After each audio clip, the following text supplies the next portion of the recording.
It's been a crazy year for bowl games. And we've been talking about it. We've kind of been hinting towards it. So it's almost like we're basically we see the future at this point. What's the crazy record right now? What is it? The Power Five conference or non-Power Five conference, meaning not the ACC, SEC, Sure. Big Ten, Big Sure. 12, Pac. Sure. Those smaller the West Mountain Conference and all those things. Easy They with are trophy. 5-0. They are 5-0 against the Power Five right now. They have not lost a game to the Power Five in the bowl series this year. One of those Power Five teams. Who were they? So we've got Oregon State. They lost to Utah State. Missouri, they lost to Army. Auburn just last night lost to Houston. Louisville today, I believe, lost to Air Force. And your favorite, Florida. Florida lost to UCF. Yes. Gosh. So this leads to the next question, this great topic here. By Florida losing, does that hurt them going into next year? Does it hurt recruiting a little bit? That's the big question. And does it help UCF? So I'm going to answer the first part or the second part first. It's going to help UCF tremendously. And this is kind of something we've been talking about with these bowl games in general is it's a lot bigger and more it pays more and it's more beneficial to these smaller schools because it gives them that limelight, right? It allows them to get their name out there and hopefully bring in some more talents that the big schools don't take away. So it's huge for them. It's huge for UCF, especially the fan base who've been saying they're the best Florida team, blah, blah, blah, blah, blah.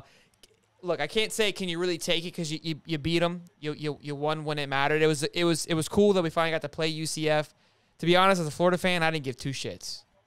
I told you that. Nobody cares about the bowl games anymore, guys, to be honest. So it's like, cool, go run and cheer. That's fine. But the next and I think the thing for Florida in this was it was a lose-lose situation, right? If you beat them, you better beat them because it's UCF and you have to shut them up because you're tired. It's a lose or a tie.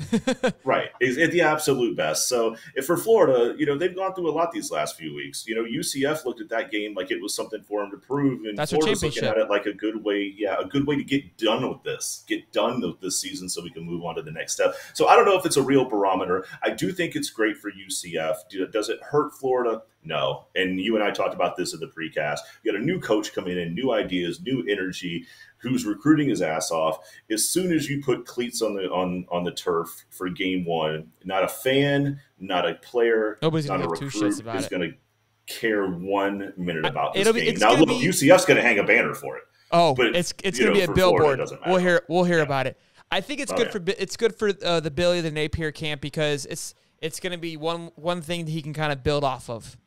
Right, just one more negative. Chip on the shoulder kind of thing. Yeah, like, hey, guys, like he could use that going into next year. So, in a sense, it's almost a good thing that did happen, right? It's a kind of one last little smack in the face before the season gets started. Billy comes in. It's like, look, guys, I wasn't here, but that's pathetic. I mean, I would use that. Like, hey, look, we're representing UF, Florida. We lost to UCF. I get to talk shit for the next however long until we play them again. We better not play them again. again. It's a reality check. And look, Gainesville and Orlando are only 45 minutes away, an hour away. Like, you see a lot of similar license plates out that way. So, yeah, that's a big thing for Napier to be able to point to keep those guys motivated.